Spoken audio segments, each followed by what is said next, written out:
ஆண்டவருடைய நாம மகிமைப்படுவதாக. அன்பானவர்களே, இன்றைய வார்த்தைக்கு உங்கள் அன்புடன் வரவேற்கிறேன்.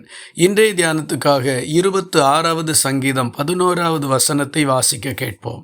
நானோ என் உத்தமத்திலே நடப்பேன், என்னை மீட்டுக்கொண்டு என்மேல் இரக்கமாயிரும்.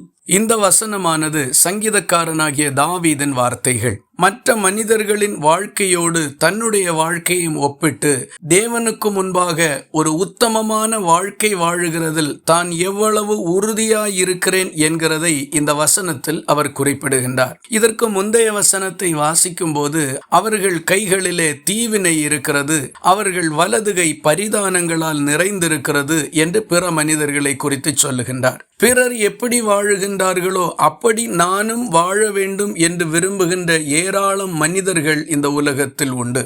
நாம் என்றைக்கும் நாமத்தான் இருக்க வேண்டும். வேறொருவன் விரும்புகின்றபடியும் நாம் வாழக்கூடாது. நாம் தேவனுடைய வார்த்தைக்கு உடன்பட்டு கர்த்தருக்கு பிரியமாக வாழ வேண்டும். அதுதான் உண்மையானதும் சிறந்ததுமான வாழ்க்கை. எல்லாரும் தவறு இழைக்கின்றார்கள். தவறு செய்யாமல் இந்த வேலையில் அமர்ந்திருக்க முடியாது என்று சொல்லுகிற பல மனிதர்கள் உண்டு.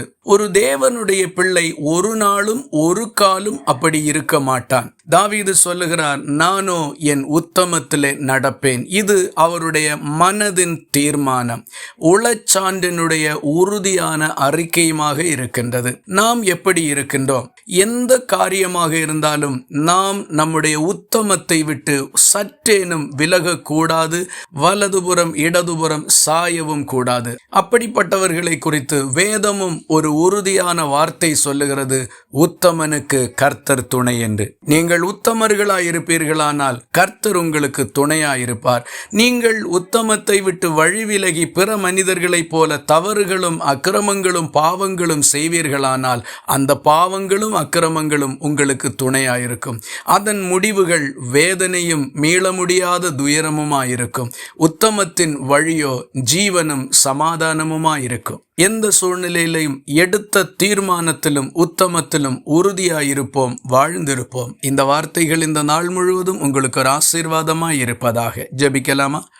எங்களை நேசிக்கிற அன்பு நிறைந்த நல்ல ஆண்டவரே, நாங்கள் உம்மை நன்றியோடு துதிக்கிறோம். தாவீது எந்த சூழ்நிலையிலும் உத்தமமாய் வாழுகிறதில் மன உறுதியோடு இருந்தது போல நாங்களும் எப்பேற்பட்ட சூழ்நிலையிலும் உம்முடைய சத்தியத்தின்படி நடக்கிற உத்தம மார்க்கத்தில் உறுதியாயிருக்க எங்களுக்கு உதவி செய்தருளும்.